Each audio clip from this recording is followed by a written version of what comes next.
नमस्कार जय जगन्नाथ। आज वीडियो आपण समस्त को अनेक अनेक स्वागत। आज चलतु करबा पोटली फेशियल। एही फेशियल करबा द्वारा स्किन रो विभिन्न प्रकार समस्या ठीक हेई थाए आउ स्किन को एकदम ब्राइट रखी थाए आउ टाइट भी रखी थाए आउ स्किन रे साइंस ऑफ एजिंग बहुत जल्दी आसीबा पई देई न थाए, माने एजिंग प्रोसेस को स्लो डाउन करी थाए। ता अर्थ न जे हमें बुढ़ा की बुढ़ी हबा नाही, किंतु एही फेशियल एजिंग प्रोसेस को स्लो डाउन करी थाए। चलतु आगे प्रिपरेशन स्टार्ट कर दबा। वीडियो एंड रे मु कहिबी पोटली फेशियल करबा द्वारा केते सबु फायदा मिलुची। एही फेशियल पूरा प्योर नेचुरल, कोनोसी प्रकार केमिकल रो व्यवहार करा हबो नाही। विभिन्न प्रकार हर्ब रे एही फेशियल हेइताय, किंतु हमें आज घर ही जिंस रे पूरा फ्री ऑफ कॉस्ट रे पोटली फेशियल करबा। पोटली फेशियल करबा पई हमें विभिन्न जिंस नेइचंती, किंतु प्रथमे हमें एठी नेइचंती दुईटा सूता कपड़ा, पूरा प्योर कॉटन। मु ताको भलो भाबरे सफा करके नेइची, छोट छोट पीस रे काटी के नेइची, जहा द्वारा कि हमर पोटली फेशियल टा बहुत भलो हबो। तो सेति पे आपण माने जेते बेली पोटली फेशियल करबे कॉटन कपड़ा ही यूज करिवे। तापरे सेति रे हमें विभिन्न प्रकार जिंस ऐड करबा। पोटली फेशियल एक्चुअली सबु पार्लर रे अवेलेबल नाही वर्तमान पई, गोटा गोटा पार्लर रे अछि, किंतु बहुत माने डिमांड अछि ए फेशियल रो। समस्त प्रायतः ए फेशियल एबे करूछंती। तो चलते आम घरे फेशियल टी को करबा। प्रथमे मु आधा चम्मच ग्रीन टी सेतरे ऐड कली।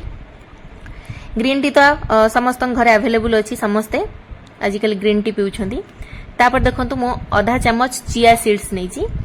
चिया सीड्स भी आजिकल समस्त घरे अवेलेबल, समस्ते आजिकल हेल्थ कॉन्शियस बहुत हेलेनी। चिया सीड्स भी पानी रे भिजी खाउछंती, बहुत भलो हिताय। तापर मु नेली आधा चम्मच फ्लेक्स सीड्स, जहा को हमें फेसी बोली कहंती ओडिया रे। फ्लेक्स सीड्स खाइबा भी बहुत भलो होता है, हम हार्ट पे भी बहुत भलो होता है। स्किन रे भी हमें अप्लाई करि परिबा, चुट्टी रे भी अप्लाई करि परिबा। तापर मु आधा चम्मच नेची एठी मु ग्रेटेड अळा को ड्राई करके नेची, माने अळा को भलो भाबे ग्रेट कर देली, तापर ताको ड्राई करके रखी छी। ताको मु विभिन्न प्रकार फेस माने फेस रे यूज करे, चुट्टी रे भी यूज करे। तापर मु एठी नेली किछि गोलापर पाखुडा। आपण माने चाहिले अपराजिता फूल नै परिबे, मल्ली फूल भी नै परिबे, तीनिटा फूल भी नहीं पारे। तापर भल भाव आम बांधी दबा। इलास्टिक सहित बांधिले चलिबो, नहले सूतार भी बांधिदेले चलिबो।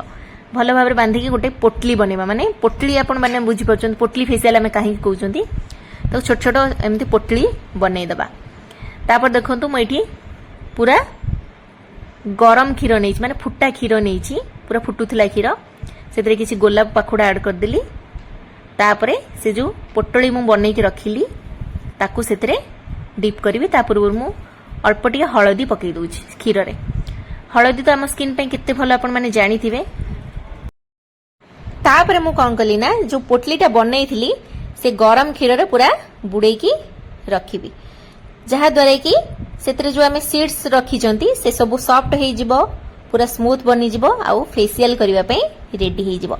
पाखा पाखी मु ताकू घंटे रु 1.5 घंटा पर्यंत एमती क्षीर रे बुड़े की रखिबे। आपण चाहिले क्षीर बदल रे रोज वाटर भी नहीं परिबे, किंतु क्षीरटा बेस्ट रहिबो।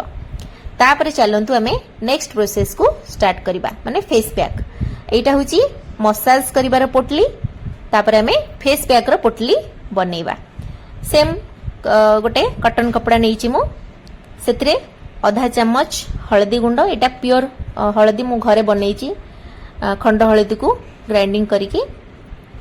तापर सेतरे मु ऐड करूची आधा चम्मच चंदन पाउडर। चंदन पाउडर हम स्किन पे बहुत भलो होता है, जेहेतु हम खरा दिन रे ए फेशियल करछंती, तो हम स्किन को कूल रखिबो आउ स्किन को हेल्दी भी रखिबो। तापर आधा चम्मच लिंबो पाउडर, लिंबो पत्र को सुखे की गुंड करथिली, स्किन इन्फेक्शन को कम करिवो, व्रण चिन्ह को दूर करबा सहित व्रण को मध्य कम करिवो। तापर आधा चम्मच ऑरेंज पील पाउडर, माने कमला लेंबू चोपार गुंड। तापरे आधा चम्मच मंदार फूल आउ गोलाप फूल को भलो भाव धोई की सुकेइथिली, तारी पाउडर। आपण चाहिले खाली गोलाप पाउडर नहीं परिबे, नचेत मंदार फूलर पाउडर भी नहीं परिबे। ये भी हम स्किन पे बहुत भलो हिताय। तापर मु सेतरे ऐड करूची आधा चम्मच मुल्तानी माटी। मुल्तानी माटी भी स्किन पे बहुत भलो, एक्सेस ऑयल को रिमूव करिताय, स्किन को टाइट रखिताय, ब्राइट भी रखिताय आउ स्किन पे बहुत हेल्दी हिताय।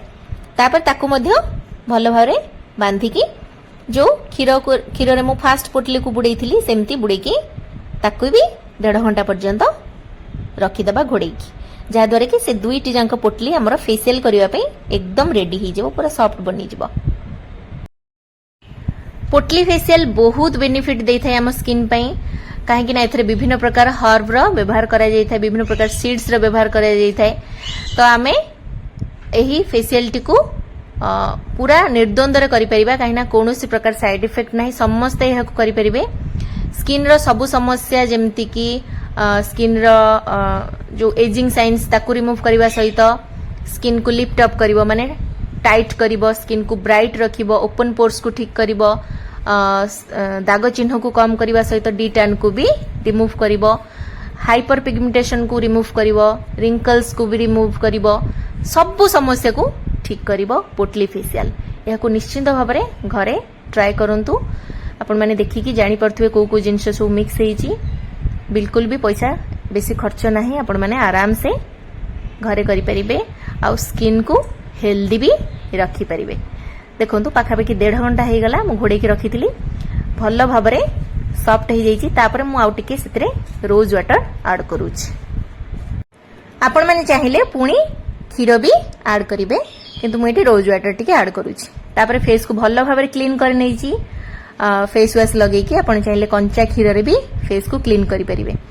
तापर देखंतु प्रथमे जो पोटलीटा आमे बनैथिले सीड्स देकी सेइथरे मु पाखापाखि 15 ରୁ 20 मिनिट पर्यंत फेस रे हल्का हाथ रे मसाज देउछि बहुत सुंदर फेसियल टी आपण निश्चिंत थरे ट्राई करंतु विभिन्न प्रकार फेसियल तो आपण करिथिबे किंतु एही फेसियल टी को करिक थरे देखंतु देखिबे आपण का फेस एकदम सॉफ्ट लागिवो स्मूथ लागिवो आउ संगे संगे आपण फेस ब्राइट भी देखाई जिवो भल्लो भाव रे 15 ରୁ 20 मिनिट पर्यंत हल्का हाथ रे मसाज देली तापरे आमे नेक्स्ट प्रोसेस को जिबा जिते फेस रे मसाज देबे फेस सेते ग्लोइंग देखा जिवो काहे ना मसाज करबा द्वारा ब्लड सर्कुलेशन इंप्रूव हेइ थाए जहा द्वारा कि स्किन ग्लो देखा जाई थाए आ स्किन रो समस्या भी ठीक हे जाई थाए दाग चिन्ह तो निश्चित भाव रे कम हेइ थाए।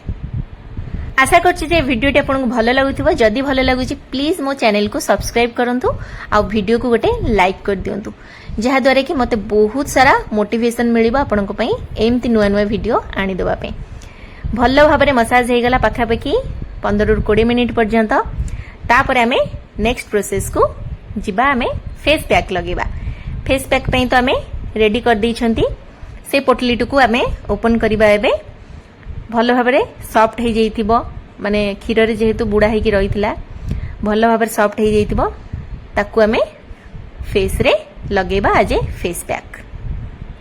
जदि आपणकर ड्राई स्किन माने बहुत ड्राई स्किन ताहले आपण एही फेस पैक रे आधा चम्मच नड़िया तेल किंबा बादाम तेल किंबा ऑलिव तेल को ऐड करि परिबे किंतु मो स्किन होची कॉम्बिनेशन स्किन तो सेति पे मु कोनोसी ऑयल ऐड करी नाही किंतु नड़िया तेल ऐड करले भी बहुत भलो तापरे मुह धोइबा दरकार नाही मसाज करि सरिबा परे हमें फेस पैक टी को लगेबा निश्चित भाव में ट्राई करंतु आउ थरे कहूची देखिबे बहुत बढ़िया रिजल्ट आसीबा आपन पार्लर जीवा पई पड़िबो नाही आउ कोनोसी फेसियल भी आपन फेस रे अप्लाई करबा पई पड़िबो नाही एही फेसियल करि सरिबा परे एते सुंदर रिजल्ट आसीबो भल्लो भाव में गोटे थिक लेयर अप्लाई करिवे आउ ताकू सुखिबा पई पाखापाखि 15 मिनिट छाड़ी देबे सुखी गला परे आपण माने ठंडा पानी रे मुह को धोईकी मॉइस्चराइजर अप्लाई करि परिबे नचेत रोज वाटर अप्लाई करि परिबे नचेत एलोवेरा जेल भी अप्लाई करि परिबे काहेकि ना हमें जे कोनोसी फेसियल करंती किबा फेस पैक लगांती तापरे मॉइस्चराइजर टी अप्लाई कले फेस टा सॉफ्ट हेइ थाए टिके ड्राई हेइ जाय तो सेति फेस पैक टी को धोई सरिबा परे मॉइस्चराइजर निहाती अप्लाई करिबा पई पड़ी थाए मु किंतु एठी टिके रोज वाटर लगाउछि जेहेतु बहुत गरम दिन तो सेति टिके रोज वाटर लगे दउछि रोज वाटर भी हम स्किन को ठंडा रखी थाए आ स्किन को हेल्दी भी रखी थाए आपण माने फरक देखि परथुबे बिफोर एंड आफ्टर बहुत सुंदर आसी रिजल्ट आ स्किन एकदम सॉफ्ट लगुची आ स्मूथ भी लगुची आपण माने थरे ट्राई करंतु एही फेसियल को तापर मते कमेंट रे शेयर करंतु पुणी देखाबा आ गोटे वीडियो रे जय जगन्नाथ।